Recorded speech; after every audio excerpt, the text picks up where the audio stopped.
I am Ray, and the garbage man is coming for your thoughts. It's me. I'm the garbage man. Here to remind you to do some spring cleaning, for Christ's sake. It's already summer, almost over. Here you are, silly. Here's the house of your mind, a whole house on your head. Don't get squished. And in this house, for most people, at least it seems, I guess I don't know what it's like to live in most people's heads. Or maybe I do. There's boxes everywhere. There's just stuff. Stuff everywhere. No wonder you're feeling uncomfortable sometimes. Life can be a pain in the butt. This is why. Because just think about it practically. Like, look, here you are. The more stuff you got going on, the more burdens you have. So the heavier that life feels, the more difficult, the more you struggle, the more problems. Now, I'm not saying you got to go full, destroy the house kind of thing, get rid of all your thoughts. I'm just saying, I'm giving you permission to get rid of all this garbage. Because otherwise, you're not going to do it. Because we're so attached to our garbage. Even me. Even the garbage man. But here's the secret. It's the point of being human. Once you accept that human beings are messy and difficult, things become a little bit easier. Because you realize, oh, this is how it's supposed to be. I'm supposed to be struggling with all of these negative thoughts and all of these things and overthinking and rumination. Because I'm a limited human being dealing with an unlimited reality. Now, of course, being a human is just part-time job. And this is what really gets people. It's identity. Your identity changes everything. It determines every single thing in your life. So if you don't got this on point, well, guess what? Things are going to go bad. Not good. If you understand this right here, the secret to everything, the secret to all your problems, because your identity is the source of thoughts. That's where thoughts come from. You're only going to have thoughts that are relevant to who you believe you are. Like if you're a man, you're going to have thoughts about women sometimes, and vice versa, because there's an identity. Or you're going to, if you got identity around your job, you're going to have thoughts about that. Or if you have identity around addictions, you're going to have thoughts about that. That's what you're going to focus on. Because, well, our body has to be conservative. And where attention goes, energy flows. And energy is the life force. So we can't focus on everything. Because if we focus on everything, we would die. Lose all of our energy.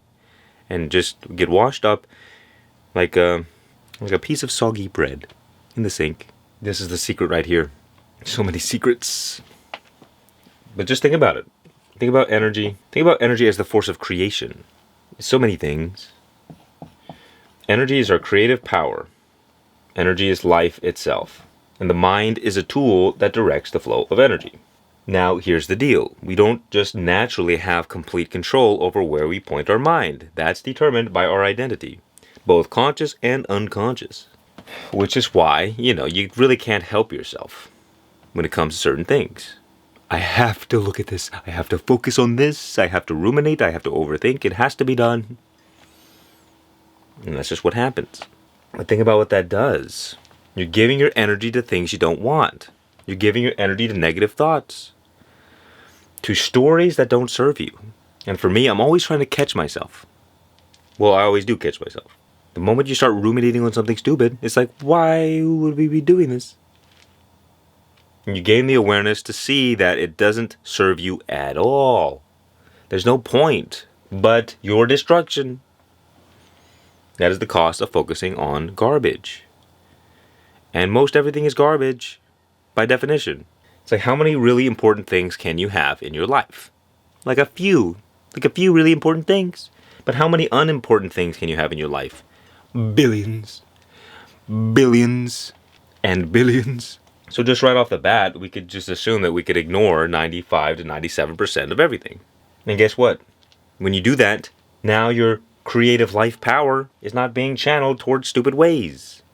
At least as much. And you're kind of just working with yourself, working with your own mind. Learning how to not snowball out of control. Learning how to remain in the present moment. Prevent your thoughts from, the train of negative thoughts from picking up speed. So you can more easily relax and focus on the things that actually bring you good. Love, peace, and joy. And perhaps even a little bit of abundance. But here's the deal. You have to be willing to give up what doesn't serve you. There's the whole quote.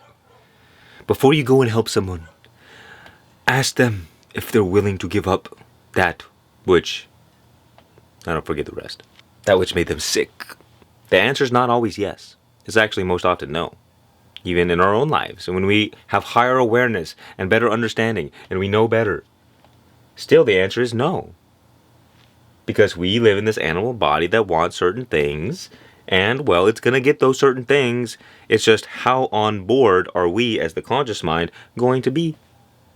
Are we going to be completely off board and the instincts are just going to run and do whatever they want? Or are we going to be on board? Like if the body or the unconscious was a horse and you were a cow person. Not a person made up of cows, but a person who rides cows. Wait, why are they called cowboys? Oh, because they're like ranchers? Why are they called horse boys? Cowboys don't ride cows. My whole life is a lie. It's time for a coffee. And a lot of us, that we live lives of quiet desperation, and we don't know why. We don't know why our life is going the way it is. We don't know why these negative things happen. We're living in ignorance, unconsciousness. So we have to get a little bit of awareness of why life is unfolding as it is. Because until you understand why, well, you may not know what to do. For example, I like to use money as an example.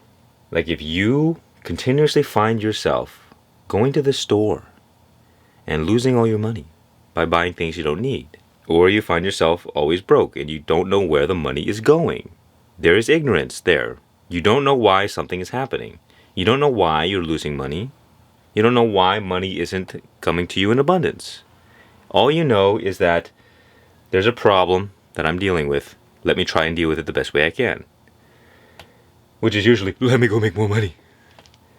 And that's just not the right thing unless you want to struggle. Now, this is just one example, but it's true for most things. And that is, your thoughts are leading you to a certain result. There are causes and there are effects. And the effect is how your life is manifesting. So what is the cause?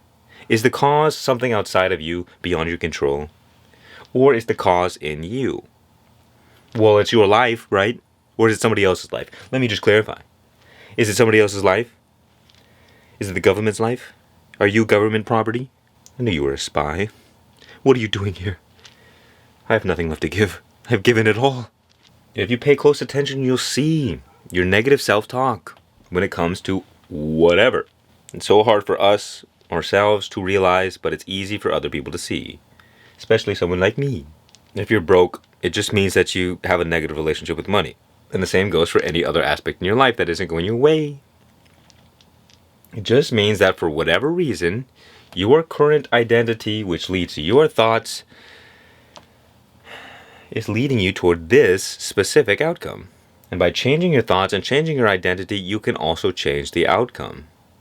But this is the kind of awareness we need. If we don't realize that this is the source of the problem, we'll spend our whole lives trying to deal with it in ineffective ways. Never get to the root of the problem, never deal with it, never finish it.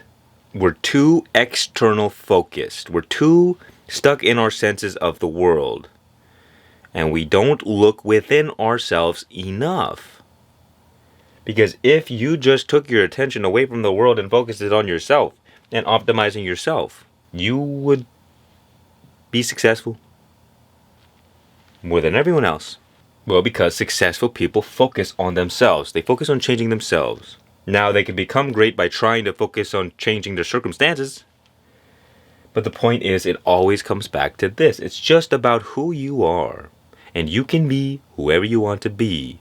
Because the identity is just made up anyway. I'll do my best not to send you into an existential crisis, but you can watch other videos in which I will do that. But once you realize that the identity is just a thought, it's just a story in your mind about what you tell yourself, and about what you say about the world and about others. All of these different stories come together to complete you as a thought. But you are not a thought, I hope. You are more than this. You see, most people suffer because they don't really know who they are. They don't know their true self. And because they don't know their true selves, all of their thoughts are filled with ignorance. Now, I'll just throw you a bone. Your true identity is the self. You got the ego, little bowl, and you got the self, big bowl. The ego is the little I, mini me. The self is the big me, the true I. And, well, it goes by a lot of different names. You can call it God, you can call it Christ, Christ consciousness, consciousness itself, awareness, whatever. It's all the same. It's all the divine. So, just so you know, for future reference, you are divine, you're not a monkey. It's okay. And when you're divine, you have divine thoughts, more often at least. But the key is you're not attached to them. That's the difference. Otherwise, every time you get thoughts, you're going to have this tendency to follow them and say, what's this thought going on? And I'm going to go over on this thought. Thoughts everywhere. And this is what it's like to be a slave, because think about that creative power. You want to be able to use this creative energy like a magic wand and just use it where you want to use it. Because it's literally the God wand. The God wand. But most people don't realize they're wielding a God wand. And so when their thoughts are getting pulled all over the place, they don't realize that they're accidentally causing a wreck in their life with their God power. Because they don't know their power. Because of their identity. Those who don't know their power, they have no power. And the price of ignorance is slavery and death. And just look outside, look at the people. Go talk to the people you know. And maybe you have a more elite friend group. But on average, when you go and talk to people, you just knock on their door, hey, come outside for a moment. I have something to show you. You ask them, and I think 10 times out of 10, everyone's a slave to something. In some way, they're not living life that they want. And at the same time, nobody knows how to change that. Except for the really successful people. The people with a successful mindset who know what to do. So you could say the first step to prevent your thoughts from leading you astray, to prevent your mind from being your master, begins with one thing. And that one thing is awareness. Now here's the rub. Now here's the deal. Here's one thing we can do. Because everything is rooted in identity, we can just change our identity a little bit. Just a little bit. Because you really don't want to have big shifts that often. It really can shake your mental health. But we switch our identity to be someone who is more conscious about, well, the danger of allowing your thoughts to lead you astray. Make sense? So you become aware of the fact that if you allow negative thoughts, all of this kind of mind garbage to fester in your life, that is going to be bad for you. And it's going to lead you down negative states. And it's going to create problems in your life. Because the fact is that most people don't realize their negative thoughts are really messing up their life. You don't understand the consequences. So you got to expose that pain a little bit. You got to realize that you're in pain. Because change does not occur without pain. Because why else would you change if you're not in pain? And that can be subtle, it could be extreme. So you kind of begin thinking to yourself, or even you just take a stand for yourself and say, I don't want to live this way any longer. I don't want to live in negativity. I don't want to suffer anymore. This is stupid. Oh, I don't want to be in suffering anymore, and that forces your mind to begin changing the things you focus on. Because you change your identity. You change the things that are relevant to you. So our system can only focus on things that are relevant to our identity. Because otherwise we'd be focusing on giving our energy to things that are irrelevant. And then we would die. So we can only give our energy to a very few select things. So our brain has a selective focus that only focuses on things that we already believe. We only see the evidence of what we believe is true. So we don't necessarily see the truth and believe it. We see what we've already come to believe.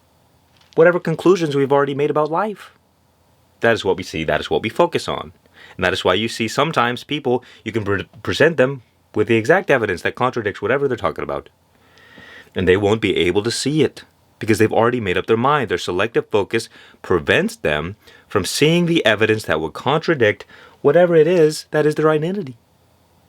It's like if you identify as a religious person, like a Christian or a Muslim or a Buddhist or an atheist, atheists especially. Atheists are funny because they get the most triggered when they're supposed to be the most rational. Like if I'm an atheist, right? The way that my reality is being shaped is through the atheist lens. So I'm already naturally going to have a negative selective focus toward religion. And I'm already going to have a kind of negative tone when I talk to people who are religious. Because my energy, where I would be coming from is, well, what you believe is stupid or wrong, or I don't believe you. That's how it mostly is. It's not productive like, I wonder why you believe this. No, we couldn't have a little bit of curiosity there. It has to be, no, you're wrong, I'm right. You see how people are, especially on the opposite direction too. How many Christian people have you heard arguing about other religions all the time? Because we're so obsessed with our identity that we have to express it. I have to let you know that you're wrong in what you believe, and I have to let you know that I'm right. And I have to let you know that I'm secretly better than you. And you see that happen all the time with people because people are being led by their ego. And ego is identity. Same thing. Oops, spilling the coffee on my hand. So you got to be very careful what identities you claim because you're going to get stuck in that box. That is what happens. Identity or ego is a box and it's a prison. And you got to ask yourself, well, what kind of reality are you imprisoning yourself to? Because these walls are made up of thoughts, and depending on the quality of those thoughts, well, it depends on the quality of your prison.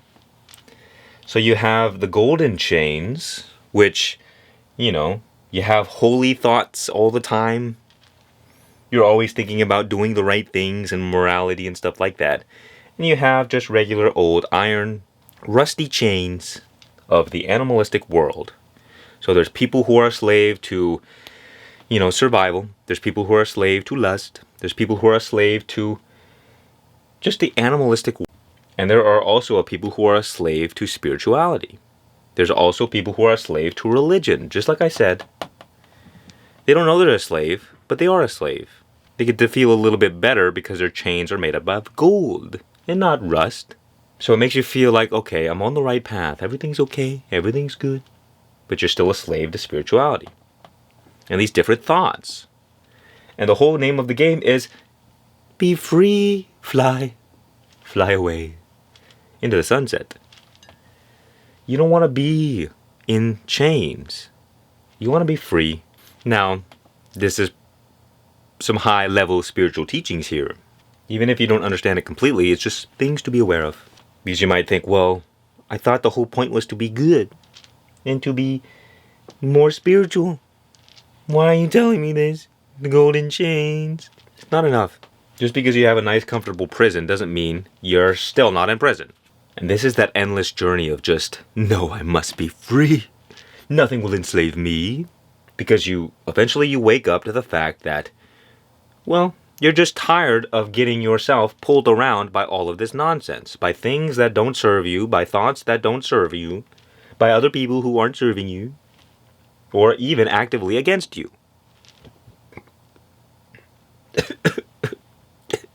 Coffee in my nose. Now here's the deal. At any time you can go and live your own unique spiritual journey. But you gotta understand where I'm leading you. Because again, I'm not telling you to be a slave to the animalistic stuff, obviously.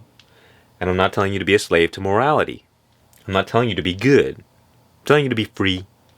And the way to be free is to cut off the snake's head. And that is this. And that is enlightenment. Ta-da! If you ever wanted to know what enlightenment was, because people talk about it and you have no idea what they're talking about, but apparently, it's a big deal. What happens when you fully awaken, because you'll have stages of spiritual awakening where you wake up. But there's going to be an end to that. An end to waking up. And then stuff happens after that. The point is, psychologically, the journey ends. Because once you cut off the identity, once you realize that you are not your thoughts, that you are not the person, that you're not the body or the mind, guess what? The box disappears. Because there's nothing else holding you anymore. And that is freedom. And what will happen is that thoughts will come up that are relevant to your identity, your old identity, your ego, because it's probably not going to just disappear overnight. You don't have to get rid of your ego or your identity. You just have to realize that it's not you. And so what happens is that once you wake up to the fact that it's not you, the ego will return to try to put you back into that box. And it will do this.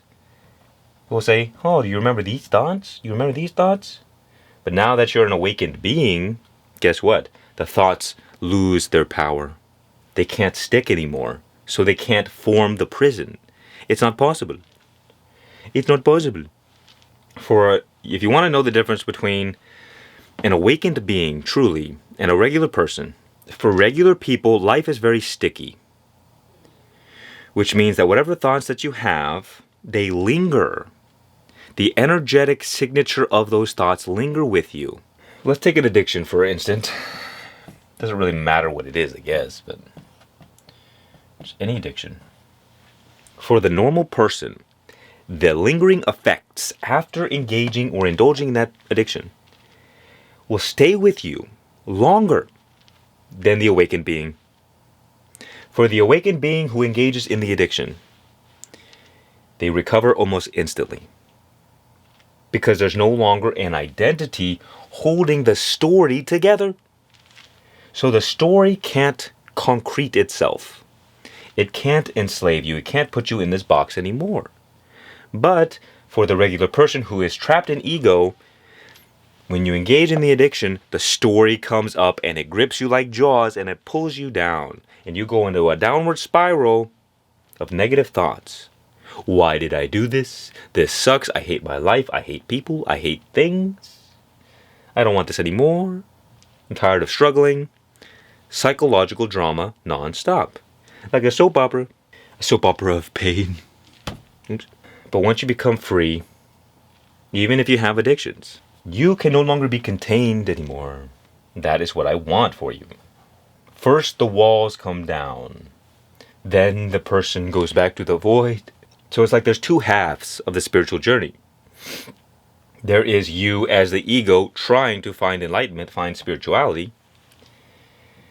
But then there's the version of you that finds it, and then afterwards. And an example that is often used is the fan, the spinning fan. Like if you unplug a spinning fan, it still rotates for a while, until eventually it slows down and stops. So the first half of the spiritual journey is learning how to turn off that stupid fan. How do you turn this off? What's going on here?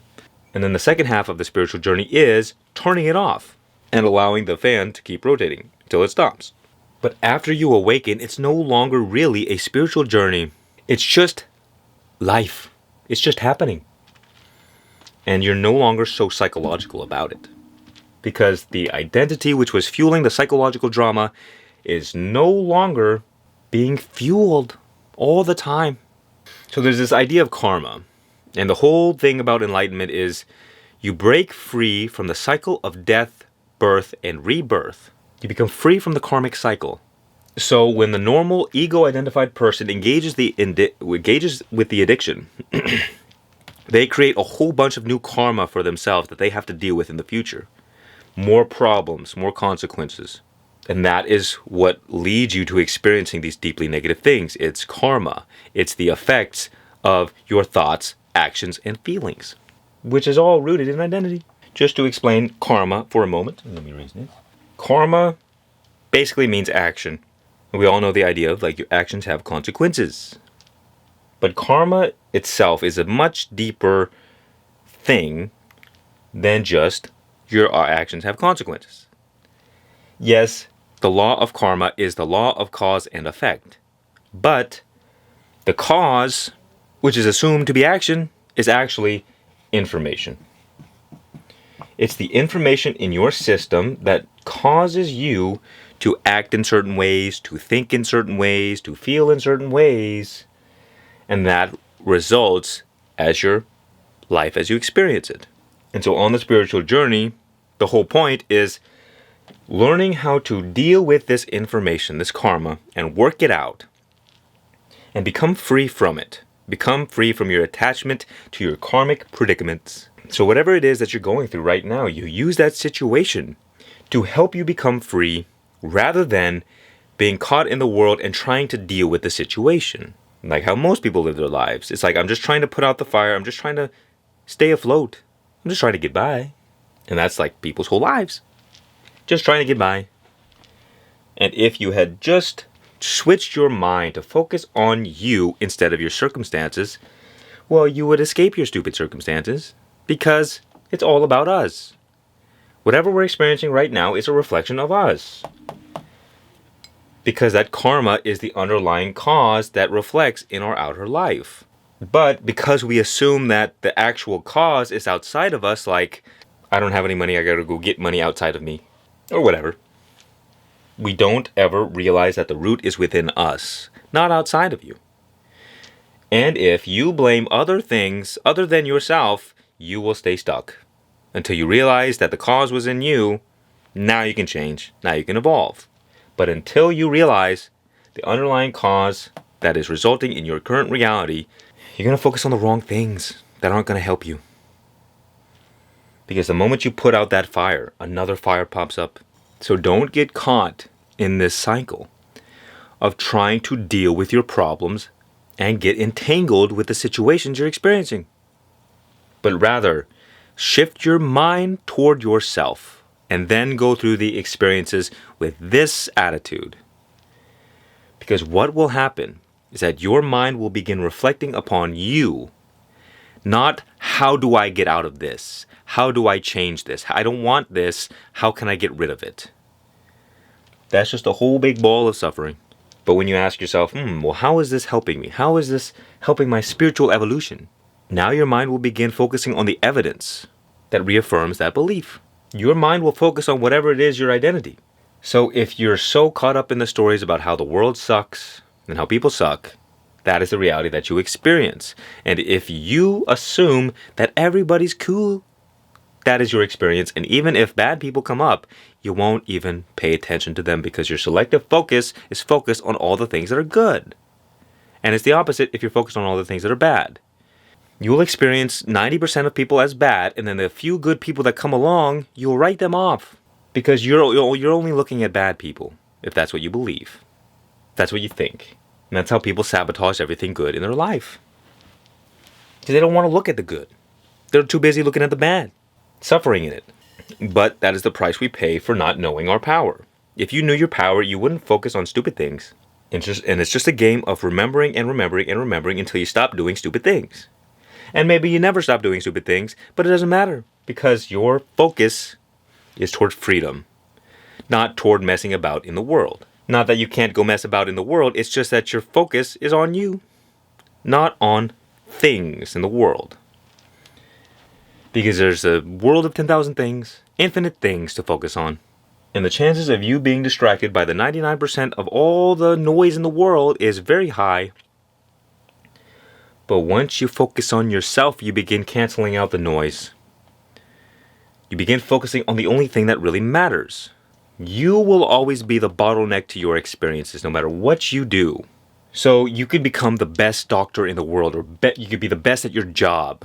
But you might also have a terrible marriage, or relationship life, or social life. You'll be good in one area and poopy in another area. Whereas what I'm saying is, no, forget about it. Stop trying to be so good at one thing or the other. Like, you want money, so now you're going to be an expert on money, learn all the things about money, consume all of the knowledge about how to make money. When in reality, you just have to become the greatest version of you. And that will influence every other aspect of your life. So you're going from trying so hard to focus on one specific thing in the world, like trying to make money, and you start focusing on becoming the version of you who's psychologically living in abundance. Or the version of you that feels safe in relationships. Or whatever it is. Whatever it is, whatever stories that lead you back toward love, peace, joy, and abundance. And any thoughts that lead you astray from those things, not good. Get rid of them. Garbage day. If you focus on self-mastery and becoming the greatest version of you, everything else takes care of itself. The mind is a pointed tool. It can only focus on one thing at a time. So, guess what? Your life quality is determined by the quality of the things you focus on. So you gotta stop living for a moment. Stop just being caught up in the daily life. You pause, you reflect, and you discover what things you are valuing. So a human being who values stupid things will lead their life straight into the ground. And someone who values the best things will rise up. That's how life works. People, I don't know what people are thinking. Like you see a homeless person, not only pooping in buckets, but also smoking some crack. And you might ask yourself, well, why does this happen? Some people say, oh, they got mental illness. They got a bad deal. They got screwed over. And not all homeless people are living the worst lives. But the fact is that, well, whatever it is they did led them to this. And no amount of pushing the blame and responsibility onto anything else is going to change that. Because you could take all the homeless people and give them a nice house, and give them a nice job, give them some nice food, and they would still probably ruin it all. Because psychologically they remain unchanged. And no matter what you experience, you will always revert to the psychological default. It's like the teacher Owen Cook. I don't know if you know him. But he kind of made a funny point one time where it's like, okay, if you took a homeless person and you brought them into this nice big mansion and you started talking to them like, look, this is all yours now. Everything, look at all this food, look at the chandeliers. You gave them ultimate riches in a moment. And guess what? The first thing they will probably do is go into the bathroom and smoke some crack. Why? Because that's who they are psychologically. They don't resonate with the higher vibration energy. They resonate with crack. So it doesn't matter what you do in the outer world. And that is why most lottery winners are worse off a few years after they win. Because their external circumstances changed, but there was no psychological change. So life reverts back to the psychological default. And the same thing will happen to you. For example, if you struggle with money, and psychologically you're living in lack and scarcity, meaning you're motivated by fear and worry of not having enough. That is what lack and scarcity means. So that fear motivates you to go to work and do a whole bunch of things so you can get money. But it doesn't matter how hard you work, how long you work, how consistent you are. It doesn't matter. If you don't change psychologically, you will return to zero. All your money will fall through your hands like water, because that is life. Life is always seeking balance. It's always seeking equilibrium, and will always return to the default state. And you will see this as you go on your journey. For whatever reason, we sabotage our lives all the time once we're doing good, once we're doing better. And well, I think it's because we've strayed too far from the default state, the floor. So here's the default state, right? This is how we are most of the time. But because, maybe you don't want to live that way anymore, you make the intention to do better, to strive toward greatness or the light or God. So you go up, here you are on the floor, and you start, you're going on up a little bit, walking up. But it's like the more we go up, the more gravity is like pushing us down. It's preventing us from getting to that next level. And eventually we hit a wall, and then we fall back down. We stray too far from the default life. It's too uncomfortable for our nervous system. Because for the nervous system, for the body, for the unconscious, the unknown is death. So if you stray too far into the unknown where you haven't been before, your body will sabotage you so you can come back to the familiar. So you can come back to safety and security. Because there's no safety and security in the unknown. And because your body's main purpose is survival, your body's not going to let you go all the way up. Because if you were to just do that, if you were just to rise all the way to the top, chances are you wouldn't survive it. Because if psychologically you're not prepared, something can effortlessly come along and kill you. For example, if you get a whole bunch of resources, you get a whole bunch of money, well, in the caveman times, things were like the Wild West. If you had a bunch of resources, had a bunch of fruit, strawberries. Did they have strawberries back then? Let's say you got a big bucket of strawberries. I don't think they had buckets either. Well, if some other caveman saw you had your strawberries, and they were like, I want those, they could come over with a big club and beat you to death. That is how our unconscious is thinking. Same thing with friends, same thing with being, in intimate relationships. If you were to get with that ideal partner, well, guess what? Another caveman can come along and just say, nope, that's mine. Death. That is why we sabotage ourselves. It's a survival instinct, but here's the key. Once you sabotage yourself, or once you hit against that wall, because it's going to look different for everyone, you're not going to fall down all the way back here. You're going to fall, like right there. You'll inch up. So what happens is that this was once the default state, but now this is the default state. You've raised the floor a little bit, and that's the key. You want to keep raising that floor. You want to keep raising the default. You don't want to strive too high, because that is the story of Icarus. He flew too close to the sun and burned up and fell and died. And that is what will happen to us if we're not careful. So, sometimes we think, I just want to be high vibes all the time. Raise my vibration, raise my frequency.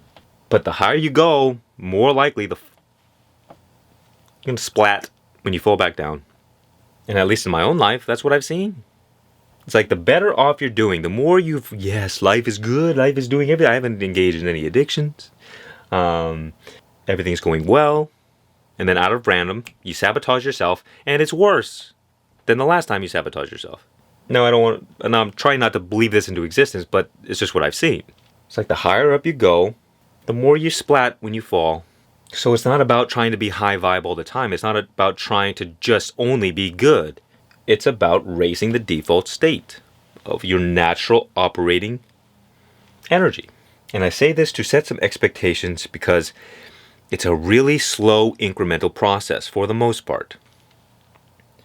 But you'll have these quantum leaps where suddenly you're in a completely new reality, different mindsets. Just remember to take it slow, because the faster you run, the more likely it is you're going to trip and fall. But you're not going to trip and fall if you're just walking slowly and carefully. And what this will look like, it's just you become more aware of all of the negative thoughts that are leading you astray. And chances are, because we ruminate on those negative thoughts, they keep us stuck in negative states of being. And so it's just about reacting a little bit differently each and every time. And that is how you raise the bar. So the normal way, like with dealing with addictions and stuff like that, do it like this. There's your life's journey. So normally what happens when you sabotage, you go down because you lost some energy. But because the ego is sticky, it holds on to things. It keeps that negative karma going. It keeps it alive. And that drives you to even lower states of being. So instead of bouncing off here, you break down further, more misery, until you hit rock bottom. Then you start going back up. But for the enlightened way to deal with this, you may still engage in addiction. You may still sabotage yourself. But the trick is, it's not sticky anymore. Meaning, you're not going to keep holding on to what happened. You're going to get over it a lot faster, if not instantly. As if it didn't even happen. So like they say, the ego for a normal person is like a stick in water, like in a stream. The stick is blocking the water and is creating a ripple around it constantly. But for the enlightened mind, the ego is like a finger going through the water.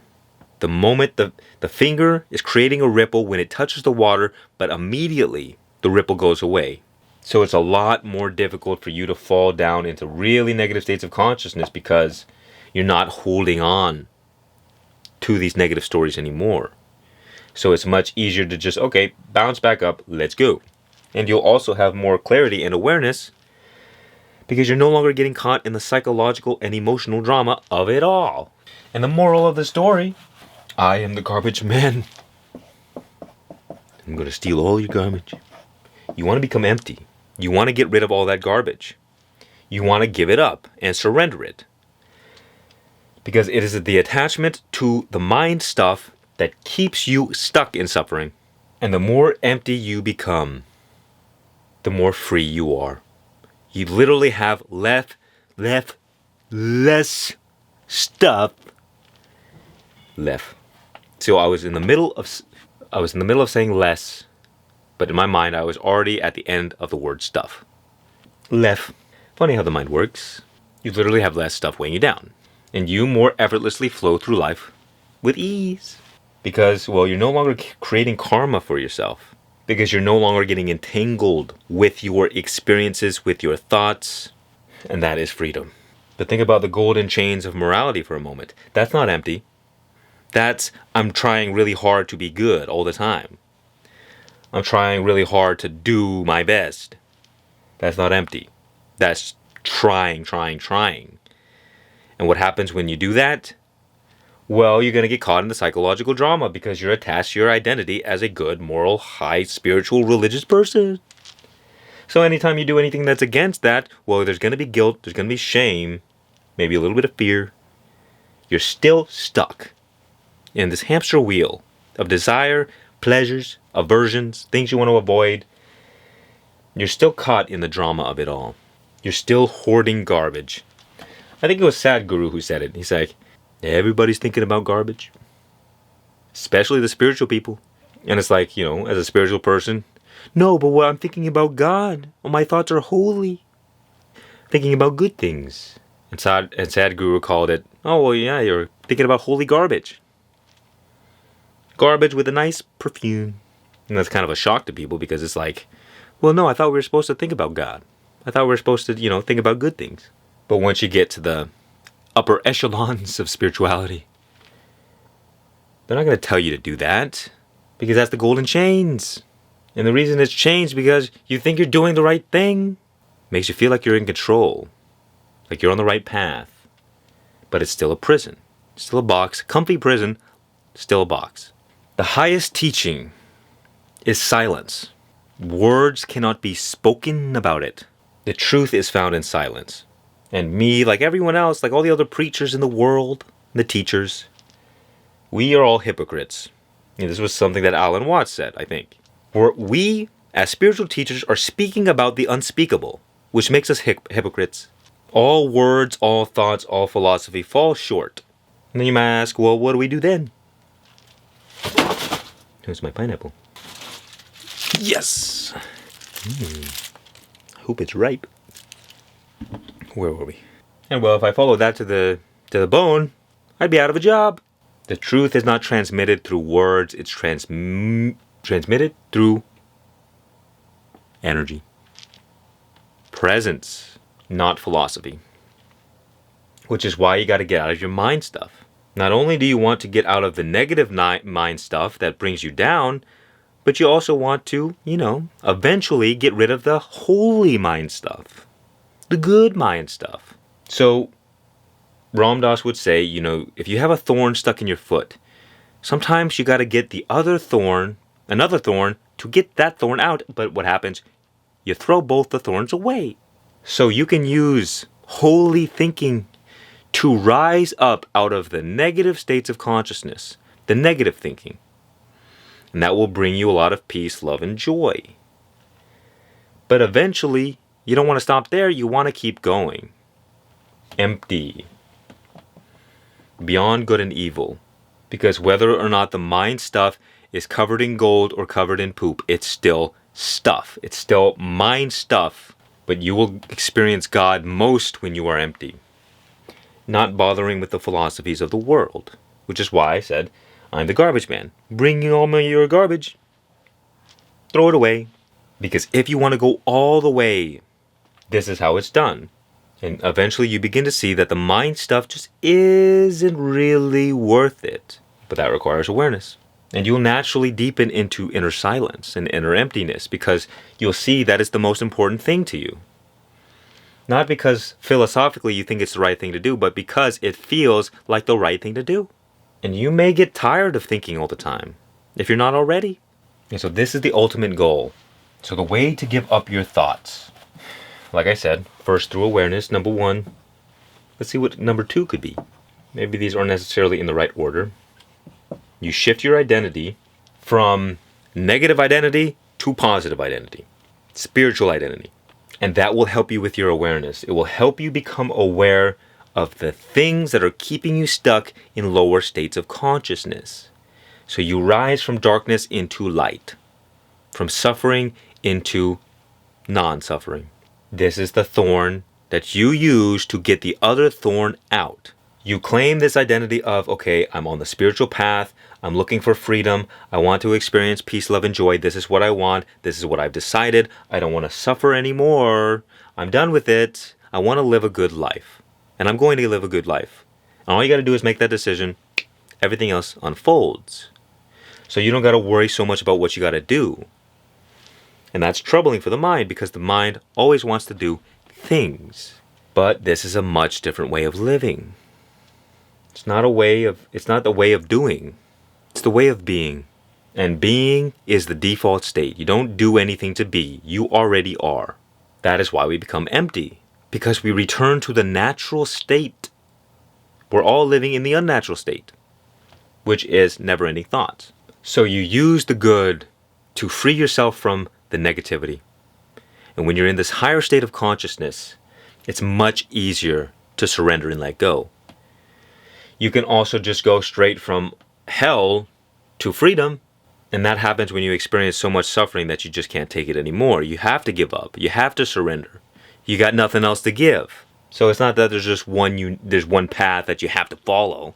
At the end of the day, you will always be forced to figure it out on your own. No matter what, you will be the one at the end of the day to make that decision. No one else. No one else can tell you what to do. I can show you the way, a way, or multiple ways, and they will either resonate or not. But just follow what feels right. And allow the words to transform you and transform the way you think. Transform your identity. Like, yes, I feel like I'm on a better path now. Let's keep going. So you change your identity a little bit, and that will causes you to selectively focus on different things. So new evidence is appearing in your life. New information that you weren't previously aware of. And with that new information, you can start making better decisions. And so you're no longer making decisions out of these negative states of consciousness anymore. And in the beginning, you just try to stop living from those negative states of consciousness so much. So because you've made the decision to live a good life, you become aware of all the things that are ruining your life. And so you catch yourself ruminating, you catch yourself overthinking about negative thoughts. And because you want to live a good life, you're honest, it's a lot easier to give up those thoughts. Because, well, why would you just allow this misery to continue if you don't want it? It's like putting your hand on a hot stove. You wouldn't do it. But unless you are aware of how much suffering your thoughts are causing you, there's no strong motivation to take your hand off. And what will happen? Because you have all of these attachments, like all of us do, at some point during your day, during your week, during your month, you're going to get triggered by something. Something is going to create an emotional response that you have no control over. And in that moment is the key. It's the next stepping stone to your spiritual evolution. Because those attachments are what are keeping the mind stuff alive. And you will have the choice to continue feeding the negative stories in your mind or change. And it happens just a little bit at a time. Sometimes big. But it's all about learning to work with yourself. And you find your inner divine wisdom. That is what will guide you. And you enter into this journey, like this dance with God, with life. Life presents to you this situation. How do you respond? Your response is the dance. And then life dances back and says, oh, you want to do that? Okay, let's do this. And then you respond to that and you dance back. And if you can get into this divine romance, well, everything else is already good. Don't got to worry about it. It's all good. Because you stop being so personal about it, like, oh, I'm such a bad person for struggling with this. I'm having negative thoughts, my mental health sucks, my circumstances suck, I got no money, I'm stuck in a bad place. Those who look at the world do not see God, and those who look at God do not see the world. So once you find God, the world disappears, and all of its problems, and all of its difficulties, and all of its struggles. It, as such, still exists, but the way that you interpret it is completely different. You see the perfection underneath it all. You see the beauty in the world, and you see the beauty in yourself, most importantly. So when you're struggling, when you're engaging in addictions, downward spirals, you learn to relax because you realize life is just dancing with you. It's not meant to be so serious. We take it too serious when life is just having fun with us. So we learn, it's like, oh, that's what you want to do, God? Okay, let's see what happens now. What do you think about my response? And then God responds to you, and then you respond back, and it's just back and forth. And that is such a beautiful journey. Better than what everyone else is doing. Because no longer are you being consumed by your external circumstances. The things that would break most people, you dance through it with ease and grace. Like dancing on a graveyard full of bones. Most people are like, oh no, disgusting bones everywhere. But you're just happy flowing, dancing. Oh, look at these bones. Because you realize there's nothing to fear with God. You shift your identity Godward because God will lead you to freedom. Your own inner guidance will lead you to what you are seeking, and that is all you need. So I encourage you even to stop necessarily consuming so much information, trying to find the next thing to help you. Because the world is 99% distractions. The 1% of things that really matter are in you. And if you can be earnest and honest, God will not deny you. God is just sitting here waiting for you to notice. It's like if God was your parent, God has all of these great surprises and things waiting for you. All of the great things of the world, everything you could ever imagine. God is just waiting for you to say, yes, come to me. I can't wait to give you all these things. And here we are so busy focusing on scraps and things that don't matter. Like, oh, but this one area of my life isn't going right. It sucks. I hate it. And God's just saying, oh, okay, well, if you hate it, come over here. I'll take it away from you. But most often we just kind of we're stubborn. No, I don't think I will. I don't want those amazing things. I want poop. I want to continue sitting in my own poop because it's, whatever reason we make up. It's like freedom is right here. Freely given to you. You say, here are my chains, God says, let's get rid of them. And here's the third thing. Most important. Gotta have the desire.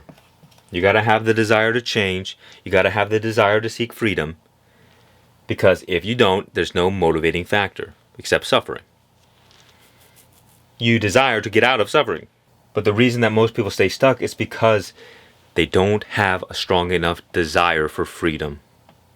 So they tolerate their poopy circumstances and don't realize that they can be free at any time. Doesn't mean you won't struggle. Doesn't mean you won't, have a hard time changing.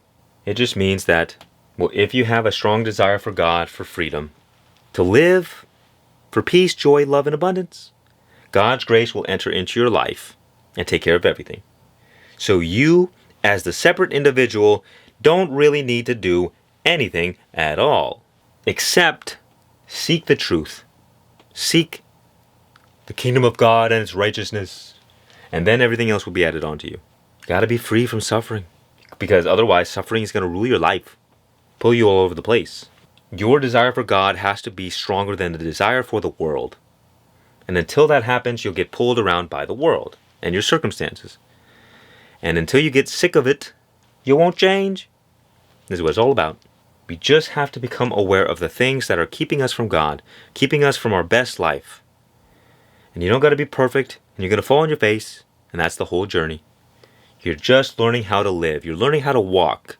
And there's going to be a whole bunch of failure. Because you can't learn how to walk without falling on your face 1,000 times.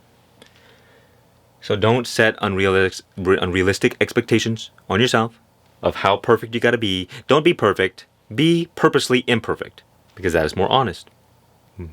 And through humility, you realize, well, I can't do it on my own. Because if you could do it on your own, well, you'd probably already be there. Humility is also one of the most important traits to find God. Because God will let you do everything on your own. It's up to you. You gotta fix all your mental health problems. You gotta fix all your circumstances. You gotta fix everything. It's all on you. Or you can give up control and then it's all on God. And you don't have to do anything except give God your attention and your love. That is all. That's all God wants, is your love. And God is ready and willing to give you everything. So you pretty much give nothing and receive everything. Because, well, does it take any effort to love God?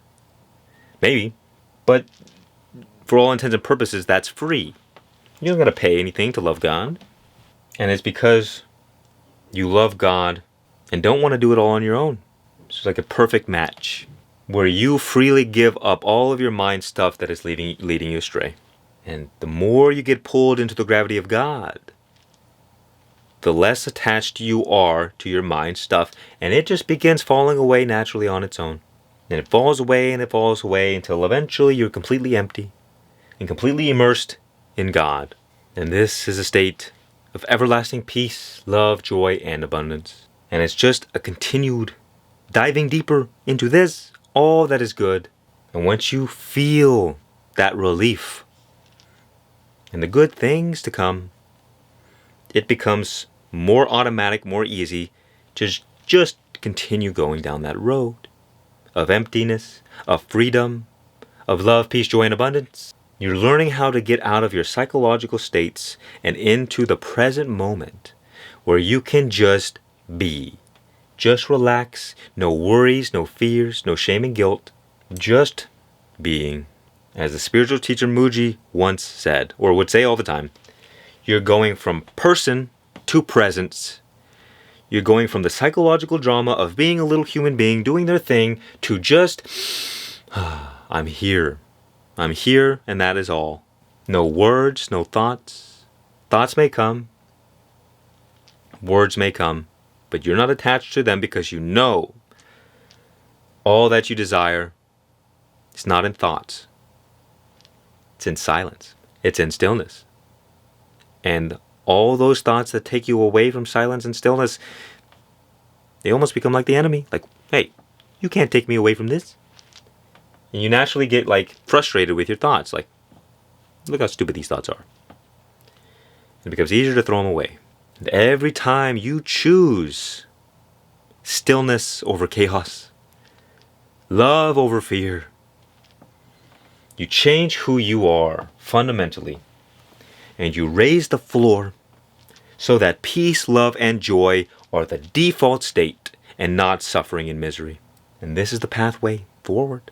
And of course, your journey will be unique to you. These are guidelines. Let me know what you think in the comments down below. I am Ray, and if you want a simple, clear path to get rid of all that mind garbage, I created Monster Mind Mastery just for you. I am Ray, much peace and many blessings. And remember, just be.